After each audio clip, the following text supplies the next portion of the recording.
Bonjour, je m'appelle Philippe Silberzan, bienvenue dans mon podcast Survivre et prospérer dans un monde de surprises.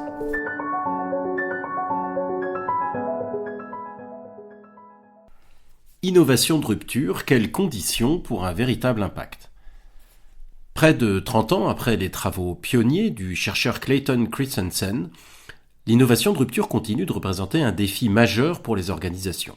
Comment ne pas rater une rupture ? Comment, au contraire, en tirer parti ?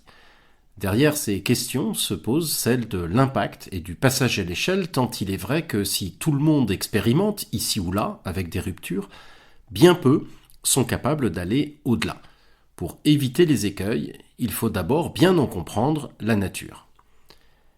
J'étais invité à une table ronde sur l'innovation de rupture au récent Paris Défense Stratégie Forum. Dans un contexte de très forte aggravation des tensions et d'une évocation de plus en plus explicite de la possibilité de conflits dans un proche avenir, l'enjeu de la mobilisation de technologies pour obtenir un avantage militaire devient central. D'où la question qui est revenue plusieurs fois dans la table ronde: comment non pas juste mettre au point des innovations de rupture, mais bien pouvoir les passer à l'échelle et qu'elles aient un véritable impact. À bien des égards, toutefois, la question du passage à l'échelle d'une innovation de rupture repose sur un modèle erroné.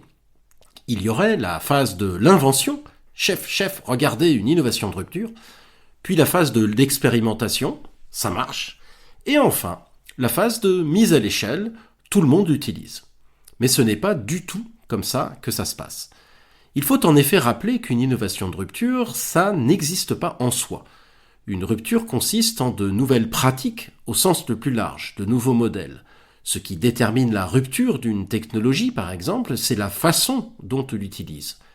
Pour prendre un exemple historique, en 1940, les Français utilisent le char d'assaut principalement en soutien de l'infanterie, tandis que les Allemands constituent des unités spéciales et bâtissent une nouvelle stratégie à partir de ces unités.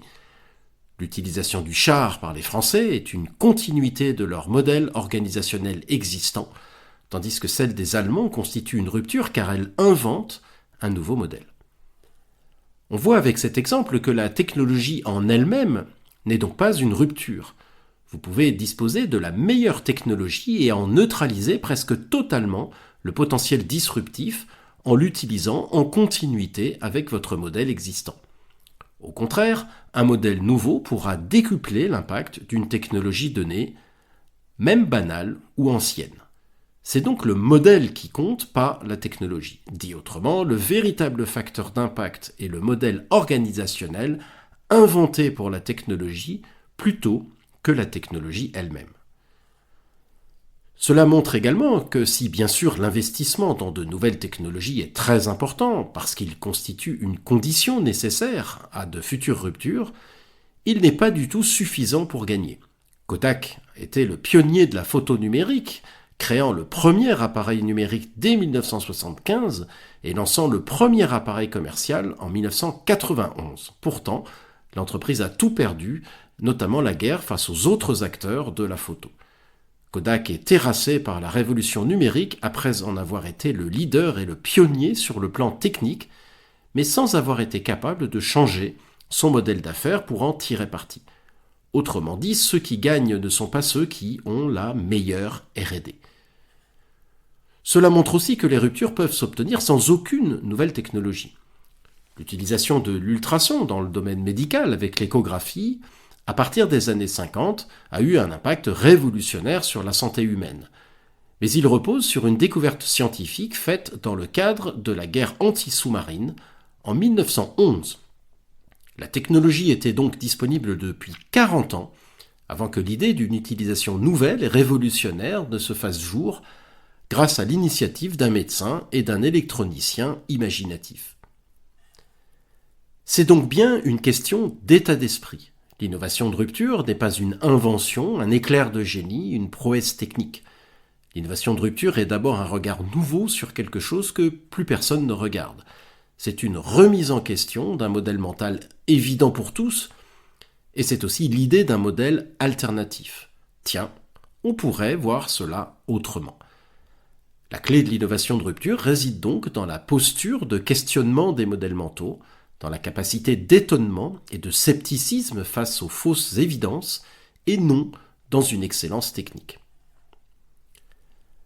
Quelles sont les implications au niveau d'une organisation qui souhaite développer des innovations de rupture qui aient un véritable impact ? Eh bien, j'en vois au moins 3. La première est qu'il faut penser usage et pas technologie. Beaucoup d'impact de rupture peut être obtenu avec des technologies existantes, voire sans technologie du tout. Un arrangement organisationnel différent, par exemple, peut avoir un impact énorme. La deuxième, c'est qu'il doit y avoir un travail déterminé sur les usages d'une technologie donnée. C'est beaucoup plus compliqué qu'il n'y paraît, pour la raison suivante. La plupart des usages au début vont naturellement être dans la continuité de notre modèle existant. Quand une nouvelle technologie émerge, on va tout de suite se demander comment elle peut nous permettre d'améliorer ce modèle, puisque c'est dans celui-ci qu'on pense. Protéger l'infanterie, répond l'officier français en pensant aux chars en 1936. Ce n'est pas inutile, mais il faut savoir inventer des usages totalement nouveaux. Il faut ici un esprit entrepreneurial assez libre, capable de faire un pas de côté par rapport au modèle dominant de l'organisation et, évidemment, une capacité créative pour imaginer des modèles alternatifs. La troisième implication est que même avec les usages les plus innovants et en rupture, on peut être bloqué et rester au stade artisanal ou expérimental. Le passage à l'échelle, c'est-à-dire le fait que l'innovation passe vraiment en utilisation réelle, avec un véritable impact, nécessite un dispositif organisationnel approprié d'accompagnement et de protection. Alors cela tient à la fois du gilet pare-balles et de la rampe de lancement. Le gilet pare-balles parce qu'il faut protéger l'innovation, car le fait même qu'elle soit en rupture la rend fragile au sein de l'organisation. Elle va, par définition, heurter les modèles existants. La rampe de lancement, car il faut trouver le bon cadre pour la faire grandir, probablement en la logeant dans une entité plus ou moins autonome. L'innovation de rupture n'est donc pas une question de créativité ou d'excellence technologique. C'est une question de management, de modèles organisationnels et de modèles mentaux. Comprendre cette véritable nature est une condition indispensable à sa réussite et à son impact.